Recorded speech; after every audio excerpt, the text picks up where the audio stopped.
The potential of young people is the driving force of our collective prosperity. This is particularly relevant to Africa, whose population is projected to represent over 40% of the world's young people in less than 3 generations. Now, by 2050, the teeming number of young Africans is forecast to form over a quarter of the world's labor force. However, young Africans who should give momentum to the continent's transformation are largely alienated and marginalized. Although past decades have seen advances in terms of policy commitment to youth development both nationally and regionally, such gains have not always been matched by actions on the ground. Over the years, youth in Africa have been known to adapt quickly and easily to changes or to developments, no matter how uncomfortable or heartbreaking the situation might be. Now, this has led to a long-standing debate which births the question, is this a good thing? You might be wondering what role social media plays in all of this. I'll tell you.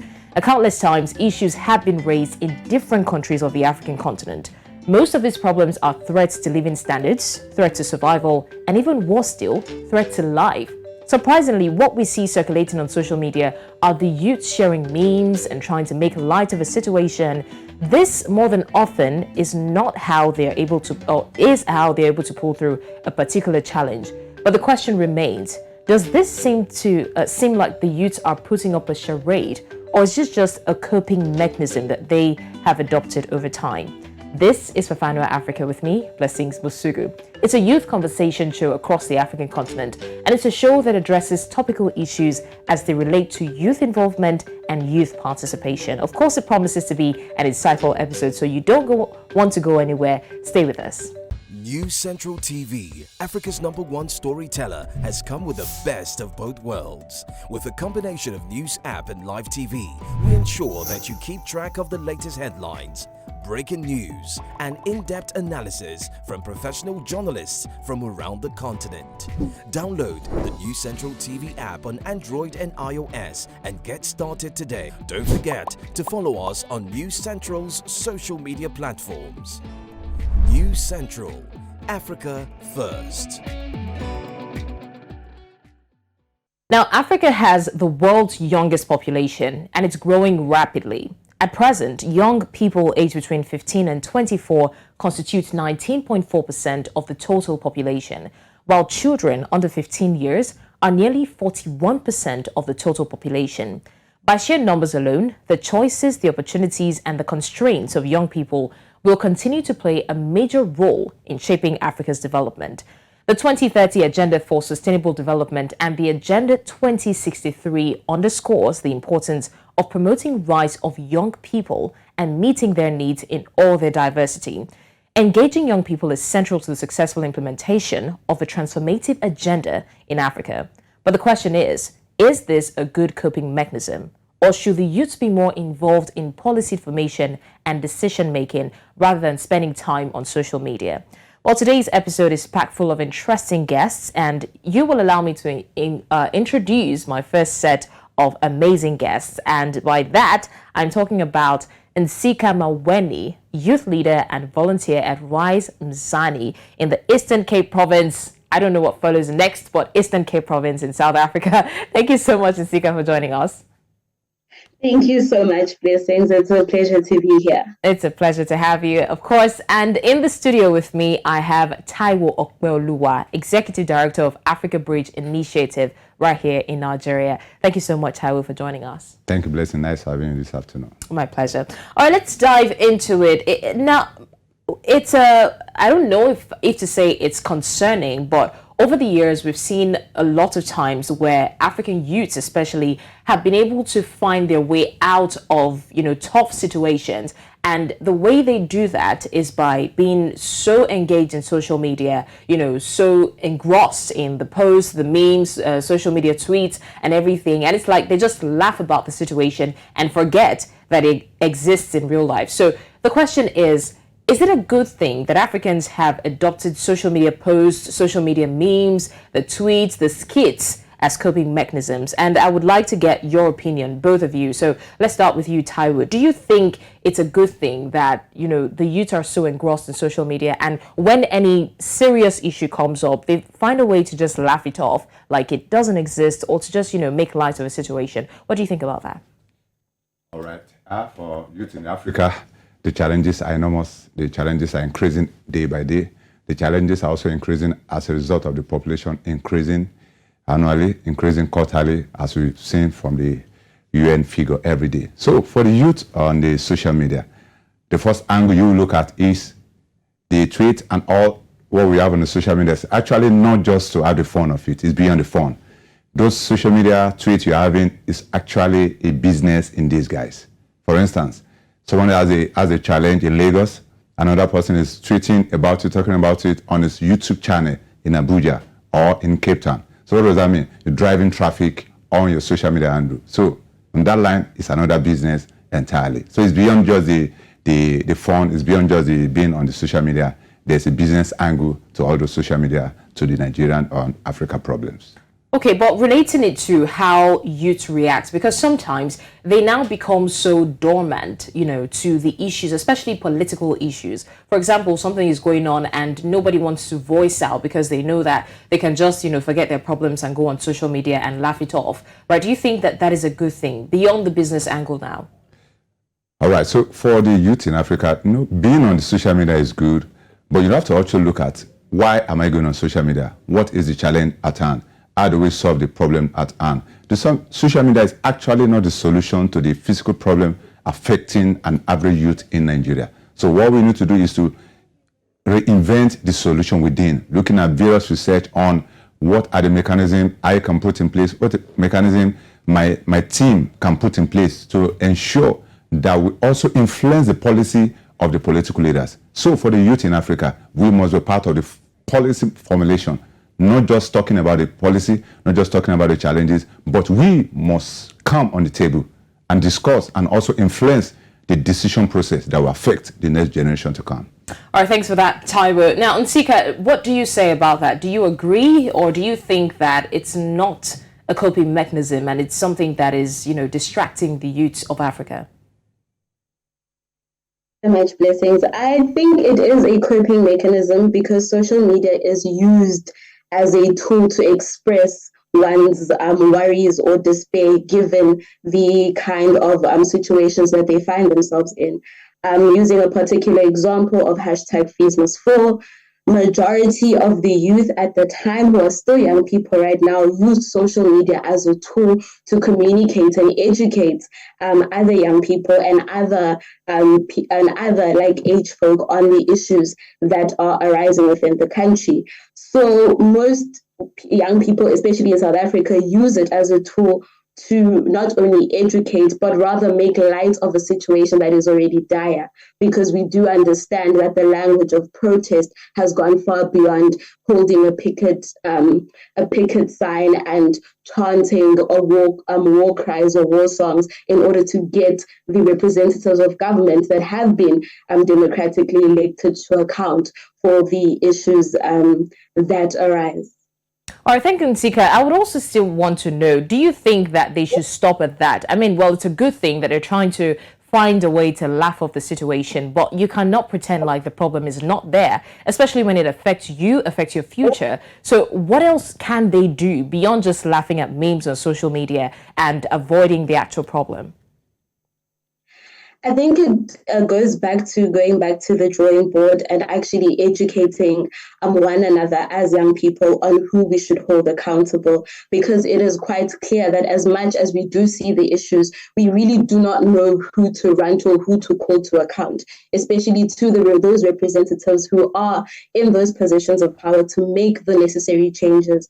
So apart from holding people to account and going back to the drawing board, it is up to us as the youth to even go back to those spaces and learn about the laws, the bills, as well as the policies that govern about different countries. All right, thank you, Ntsika. And Taiwo, do you think that the level of youth participation in Africa is still very low? Because if you ask a lot of people, they'll tell you that for the longest time now, going to 5-10 years, youths have been, have been nonchalant towards issues, especially political issues, because they feel like, we've been clamoring for change for the longest time and it's not coming. So let's just forget about it. So do you still think that the level of youth participation, especially in political issues in Africa, is still very low? All right, so for Africa development to be seamless and to be sustainable, the youth must be ready to take up the challenges at hand. So as at what we have today, the youth in Africa are not yet on the table, like she said earlier on. The youth not yet on the table. Like for instance, we're having the succession plan of the leadership of Nigeria coming, talking about the 2023 general election. Now, the question is, how many presidential candidates do we have? Does youth actually know the profile of each of these presidential candidates? Can you tell us what business those presidential candidates has handled in the past? Can you tell us the balance sheet they have handled in their various businesses? Can you bring about the policies they have brought about in their various states, in their various personal economy? With that, it would let us know who and who to choose come February 25th for the presidential election. So, but for what we have as at now, the youth are actually alienated from the real problems of the system. The real problems of the system is not on the social media. The real problem of the system is for you to get into the system and for you to understand what is inside the system. When you are not part of the system, there's no way you can understand the problem of the system. You can't be outside judging what is inside. You have to be inside, you have to be on the table, like she said, you have to be on the table discussing with the policy leaders. So the youth participation in this process is still very low. And so what we are having mostly these days is we have more of youth disengagement instead of youth engagement. And that is why we are saying that youth must, even themselves, must engage themselves by themselves in order to understand what is actually happening in the system.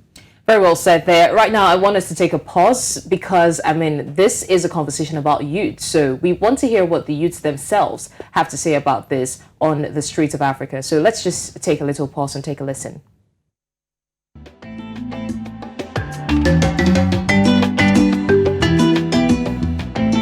If I had to answer the question, why do South African people or African people generally, but now I'm speaking from South Africa, make a lot of jokes out of serious situations? For South Africa, I would say South African people are very funny. People across races and cultures and stuff have ways of making jokes and using humor in a number of different situations. And they can make jokes about anything, and sometimes it's not even appropriate, but the jokes are made.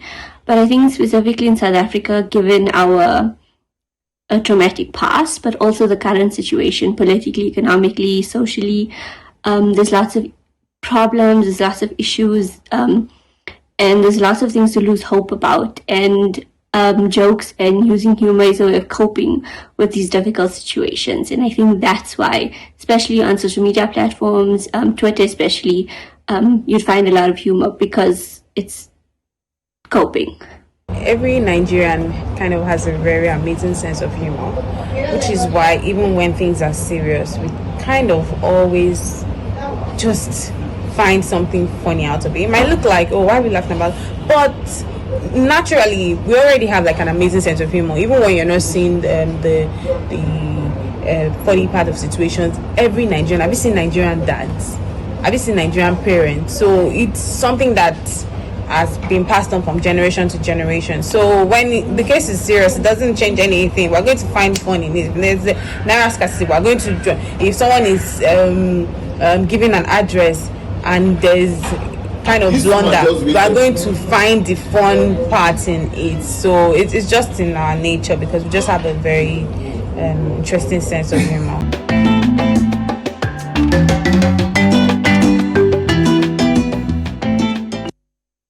We're still talking about youth and their coping mechanism, and I still have with me my amazing guests, Taiwo, Opeoluwa, and Ntsika, Maweni. Now, we were talking about whether or not, laughing at memes on social media and being engrossed in social media when the real issues are happening is a good thing. And I mean, this still boils down to how best the youth can handle issues. So that is what I want us to discuss now. Ntsika, what is the way that you think that the youth can handle these issues? I mean, looking at protests, for instance, and bearing in mind the fact that more often than not, when the youth protests, it results in violence. So most people will say that, get off social media and get on the street and protest and do something. But more often than not, when people go on the streets to protest, it leads to casualties. So how do we balance that up?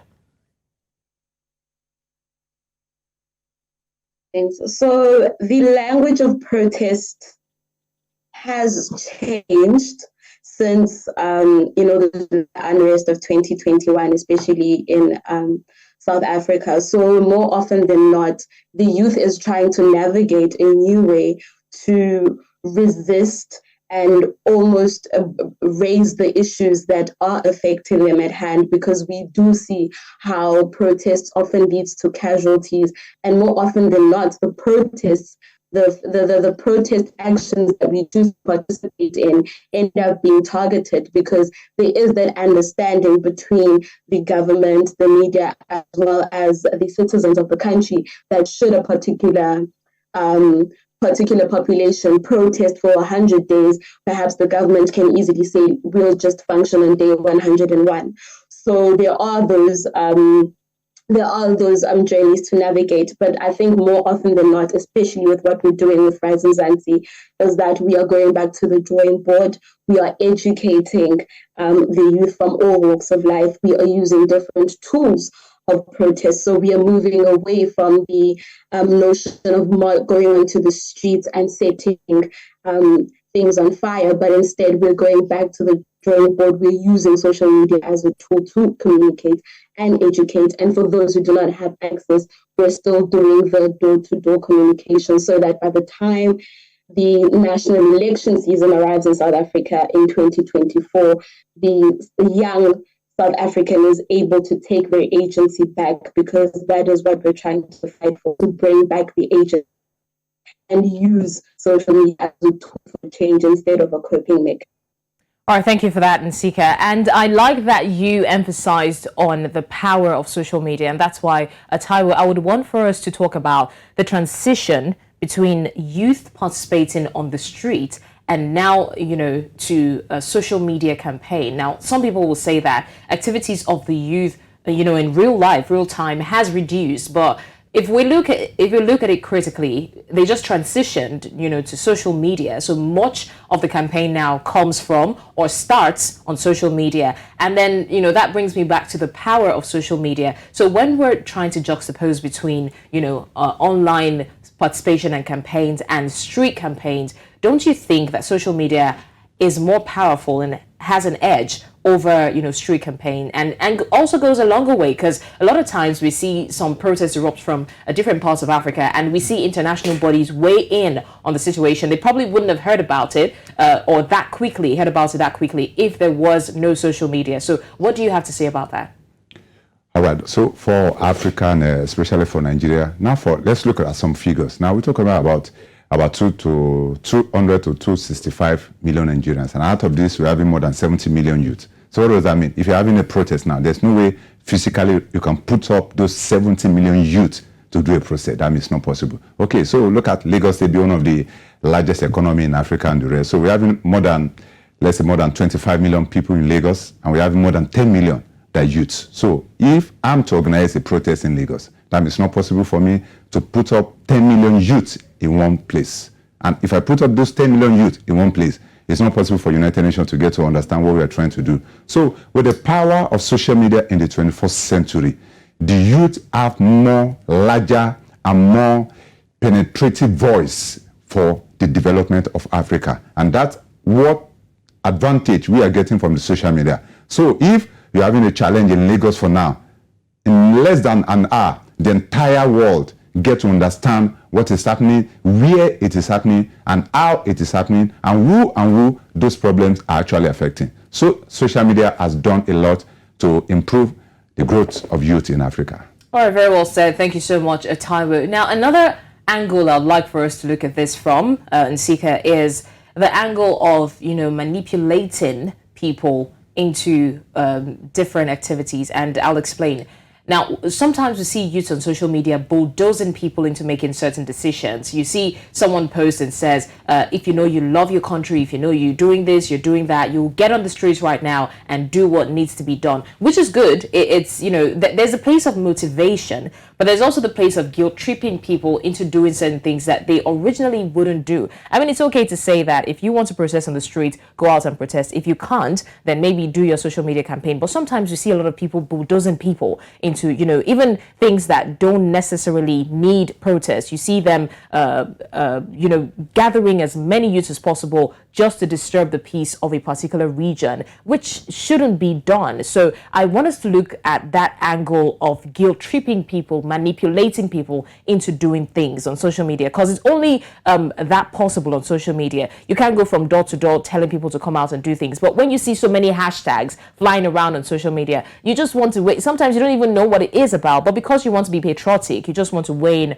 on what's happening. So what do we say about that? I think the language that is used is often translated from the narrative of in the past how one would pull the other to go and protest.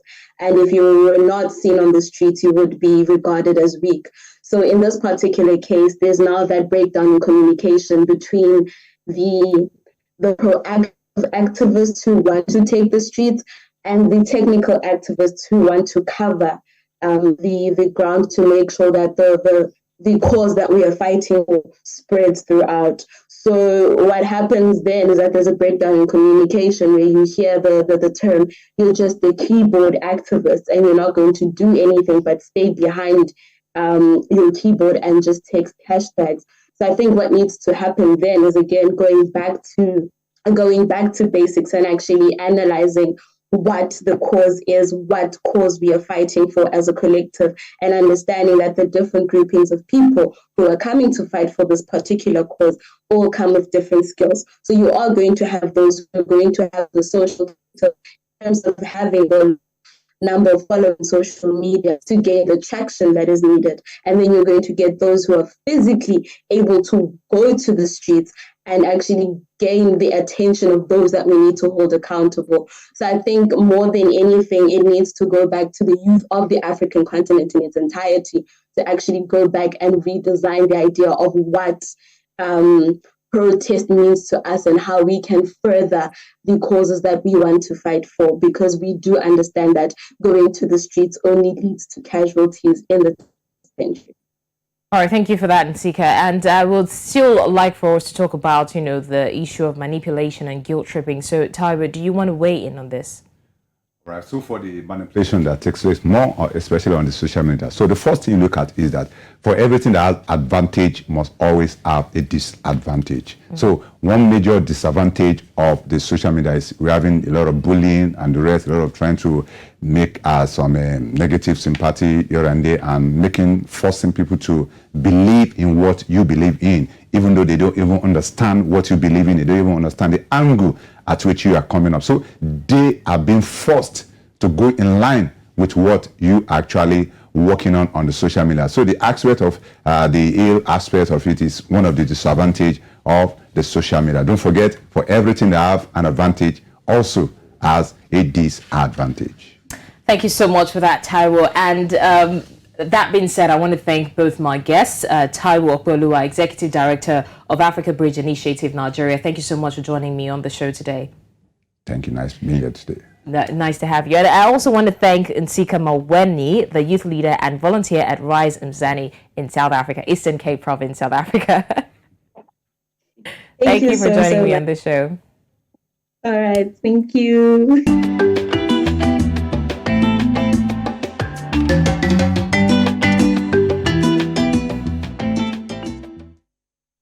Well, thank you for staying with us on Fafanua Afrika. We have been talking about youths using social media posts as coping mechanisms. Now, using Nigeria as a case study, right? As the 2023 elections draw closer, amid a gloomy political and economic outlook, Nigeria's young voters and activists are yet again being pushed to consider their role in politics while trying to navigate the relative power of protest and electoral politics as modes of civic participation. Now, activists and organizers who participated in the hashtag #EndSARS protest, I'm sure a lot of you remember that, must decide between redoubling their efforts or stepping back from all contentious political activity. Whether and how to change tactics, what issue they should focus on, or if abstaining completely from electoral politics would be the most powerful statement. Well, on this second half of the show, I have my guest, who happens to be my friend, Oluchi Harrison, a media personality and a content creator, Lagos, Nigeria. Thank you so much for joining us. Hi, how you doing? I'm good. I'm doing good. And it's good to have you here because, I mean, you're a content creator, so you're going to tell us how social media distracts y'all, you know? Okay. But anyways, okay, let's dive right into it. Now, as a content creator, right, you use social media a lot, right? I just want to get your opinion on how social media works for the youth. I mean, over time, a lot of people have been saying that youths are not participating enough, I mean, in real time, because they tend to mask their feelings under, on social media, using memes and posts, they just jump on every trending meme and laugh as if the problem does not exist. So, I mean, what is the balance between that? I feel like generally nobody actually wants to just feel like everything that can go wrong is going wrong. And even when those things are going wrong,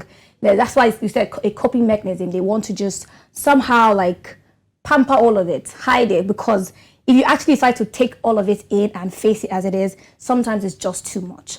But I feel like where we should draw the line is even after we rant on social media, we should still find a way to somehow come out and actually go for what's right. But along the line, it's like a long process of maybe people feeling like even when you come out to say something, nothing actually gets done. It feels like you can't actually enforce the law as much as you should, or as much as it should be done, because they feel like it's that social media that we have to do everything we can do. Because when you take it out and you want to, take it up at the court of law or anything, it might not go as easy as it would go in the Western world. So maybe that's part of like why we just, follow through with the memes, get it done. But at least I feel like at some point we should draw the line where we should take action physically.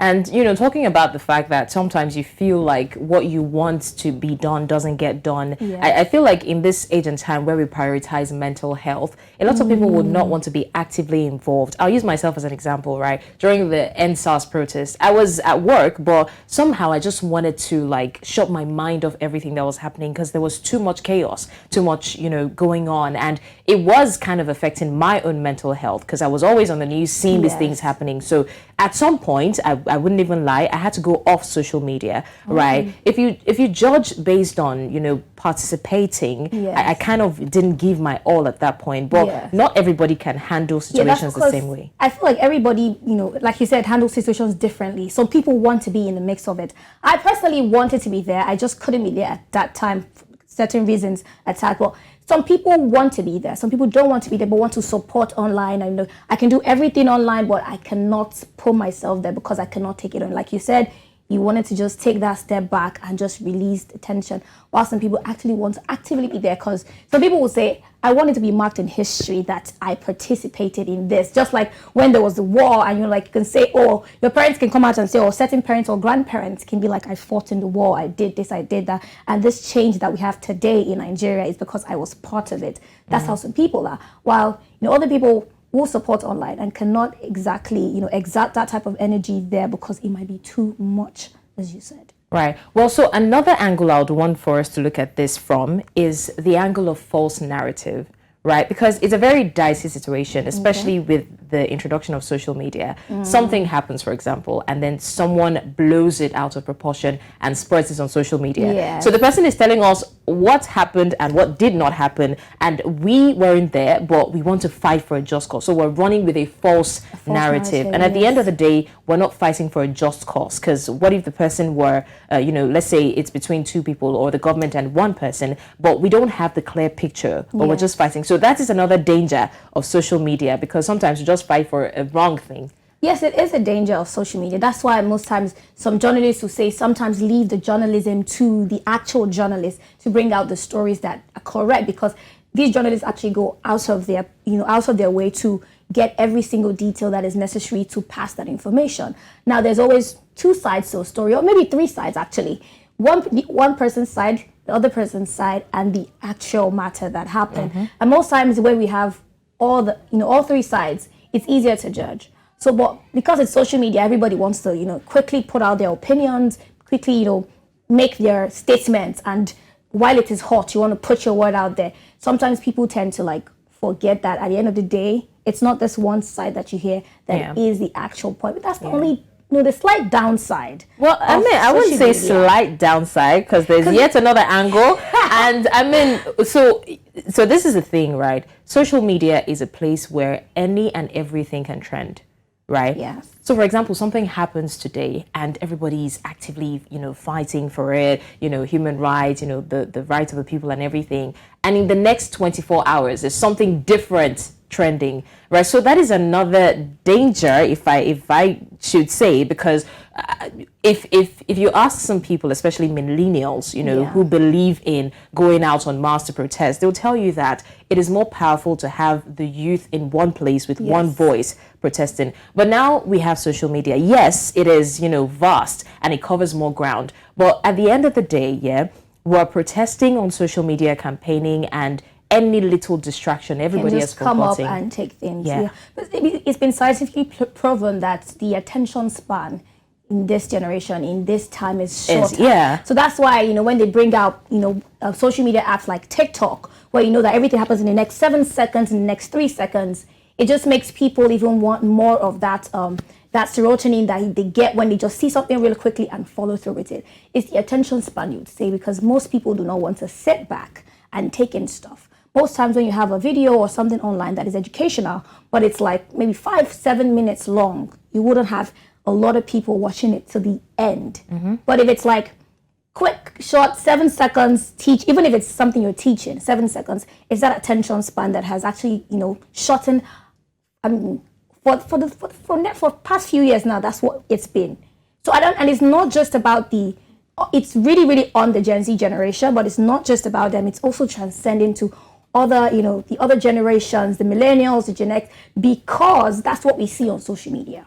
That's what is being pushed. And I feel like it's an agenda anyways, to, shorten people's attention span so you cannot actually focus on what is important enough to focus on. But still, I feel like this period, a lot of people have been backtracking, it's like come back and be like, I know that we, got excited and forgot, but we haven't left this matter. I mean, see how NSAS went on. But I mean, doesn't that portray youth as unserious, right? You drop one topic and then you just remember, and we still have this. Well, I mean, I wouldn't really say unserious, because like I said, this problem with the attention span is not just on the youth right now. It's transcending. So it's like an agenda that has started somewhere at the top. And it's, transcending down to every single person, every single age range. Because unless you're not, using social media as much, if you're using social media, you find that you want to see the next thing quickly.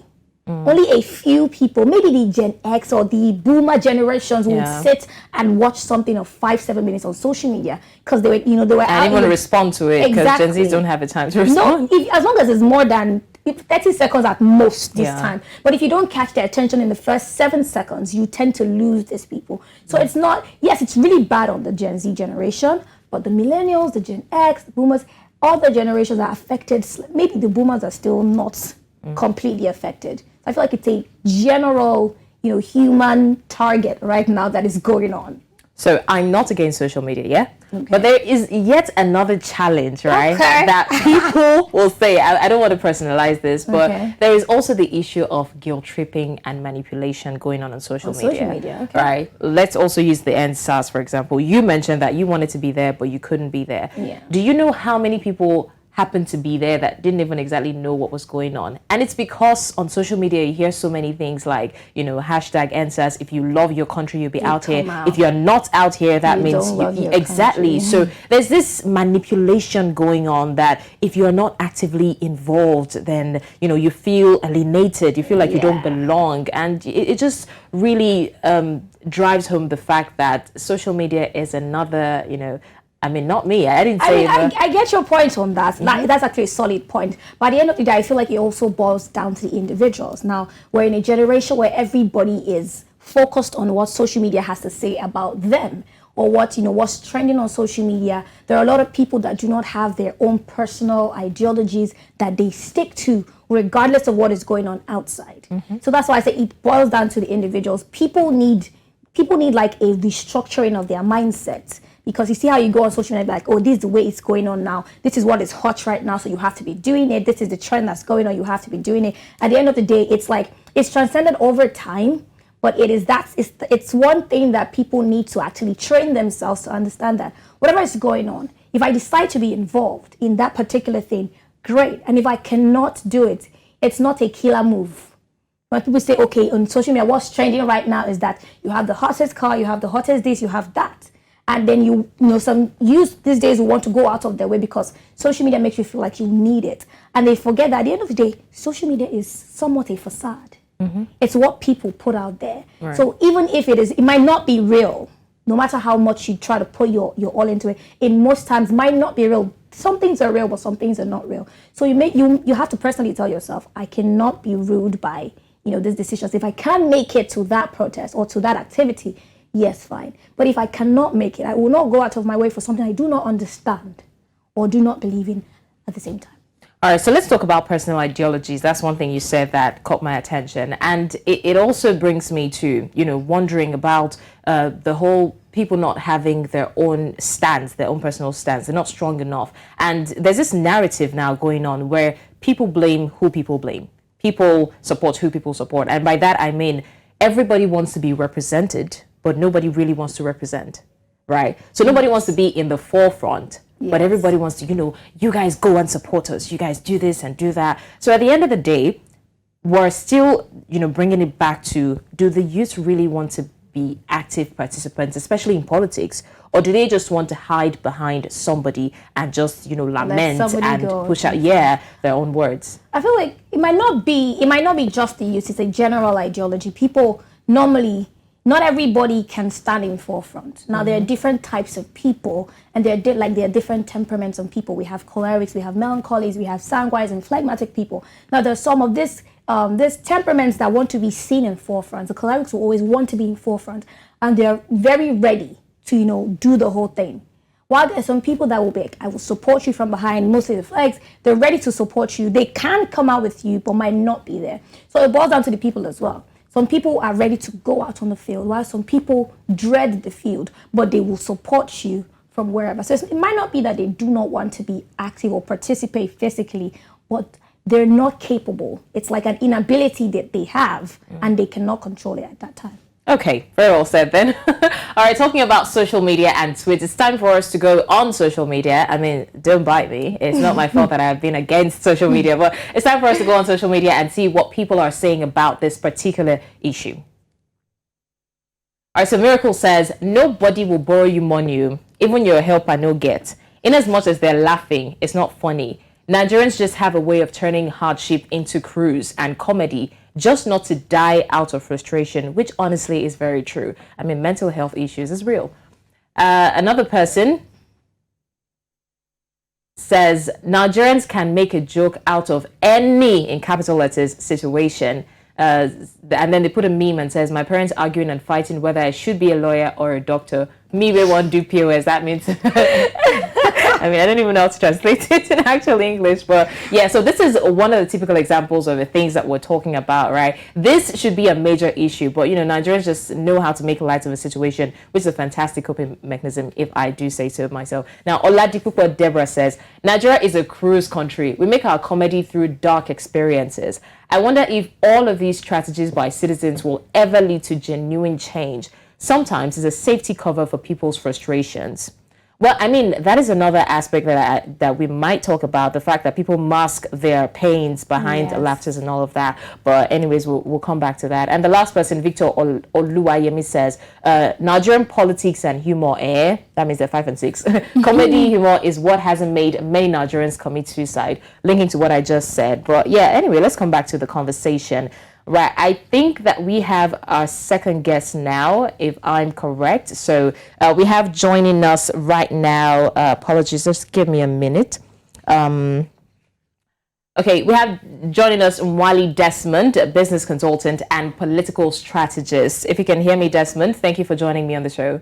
Thank you, Blessing. My pleasure. And of course, I still have with me Oluchi Harrison, who has been pro-social media since this conversation started. Thank you, Oluchi, for being Thank you. I mean, well, maybe not necessarily, but you've defended it, exceptionally, so I'll give you that.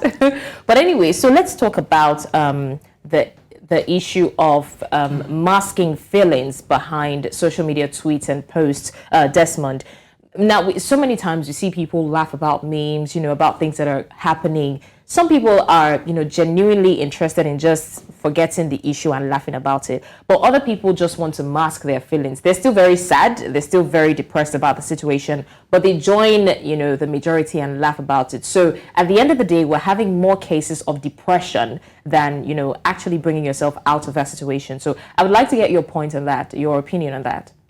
Okay, thank you so much, Blessing. I think it's a very, very important topic to talk about, because when you look at the trend, you would understand that people are facing a whole lot, especially with the fact that there is low purchasing power amongst the Nigerian youth. Okay, so people just like to mask, as you said, people just like to mask their feelings and not just express it. Because if you express it to certain people, you'll be victimized. You understand that?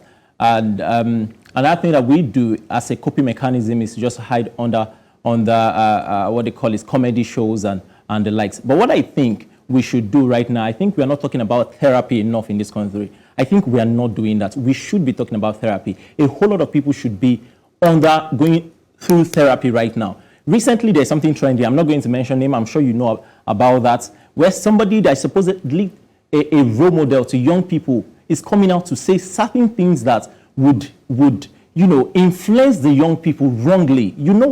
Most of you know what I'm talking about. I just don't want to mention him. So when you watch shows like that and you see somebody opening a podcast instead of going for therapy, you would realize that Nigeria is really a madhouse, and we should be talking about therapy and be stressing on it right now. I think therapy is the solution right now in Nigeria. All right, thank you for that, Desmond. Oluchi, I would also like to get your own opinion on that. What do you think about masking feelings behind, memes and posts and tweets on social media? Like we've said over and over, it's a coping mechanism that Nigerians have learned to use over the years, because at the end of the day, I feel like they feel like at the end of the day, nothing really happens physically. Even if they take it up with the law, take the cases up, it doesn't really get to where it's supposed to get, because there are times when they have come out, there's times when they have pushed on and everything. I mean, we did NSAS how many years ago, and things did not exactly change. So that's why everybody said, you know what, let's come out and vote this time, because we must change it if it doesn't change. We went on and on for a period of time. Yeah. So it's when they put all those things out there, it's like at the end of the day, just laugh and take it easy on yourself, because you don't want to put all that weight on yourself, knowing fully well that nothing is happening. So you want to take it as easy as possible, as easy as you can possibly take it. I feel like that's what Nigerians do. Yes, they do need therapy, but let's not forget that therapy is not cheap. It doesn't come cheap in this country. It doesn't come cheap even outside this continent. Even when you go to the Western world, it's not something that is so easily accessible. The only problem is that in this part of the world, when people say I'm going for therapy, they want to ask, are you mentally okay? Like when they say mentally, they don't mean like, is your mental health okay? They mean like, are you running mad?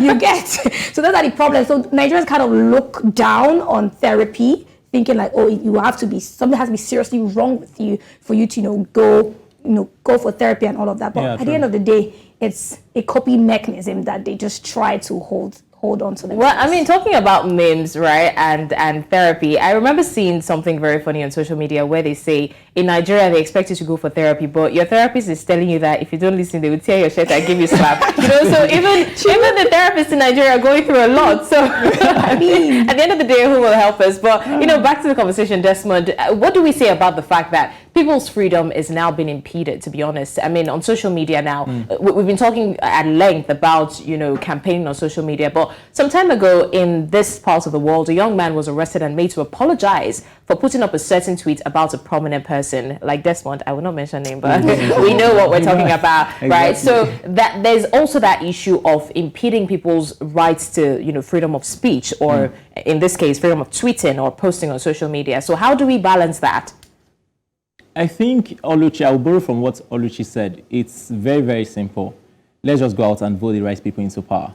I don't think that, I'm a Christian, and I like what scripture says, that you cannot put new wine in an old skin. We can't keep talking about this and trying to correct what is already damaged. The policies that we have is just not helping us. We have a constitution that supposedly fight for the rights of the young people out there. But we are not seeing that in the actual reality in the lives of people in Nigeria. So what I think is very, very simple. Let us vote the right people into power so we can change the policies and change the country. Because if we keep talking about, I cannot say certain things because of the position I hold as the DG of an aspiring candidate for the House of Senate in Nigeria. I cannot say certain things.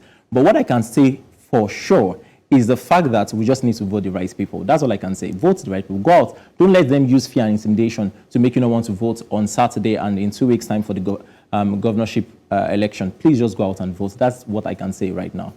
Thank you so much, Desmond, for that. I mean, you've heard it, do the right thing, and then the right things will happen. I want to take this opportunity to thank my guests. I mean, I would really have loved for this conversation to be longer, and I would have wished that Desmond joined us earlier, but it's all good. We'll have this conversation another time. So I want to say a big thank you to Oluchi Harrison, a media personality and a content creator on social media. That's why she's been defending social media all the time from Lagos to Nigeria. And also, I want to thank Nwali Desmond, who joined us, not too long, but, he's been spitting facts. A business consultant and political strategist. Thank you also for joining us. Thank you so much, Blessing. A pleasure.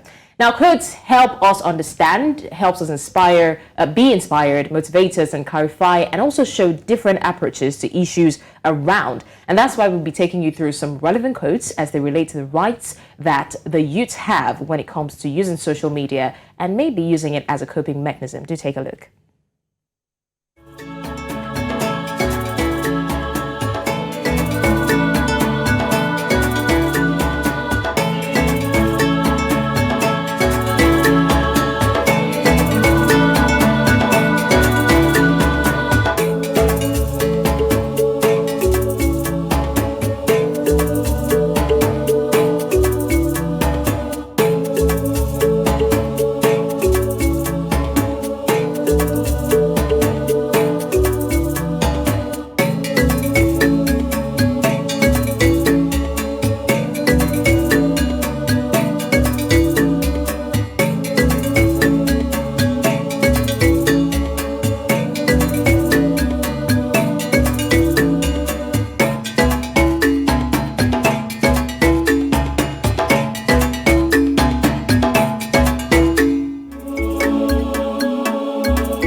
Well, it's the see something, say something era. And as youths, you shouldn't just fold your hands and watch things unfold.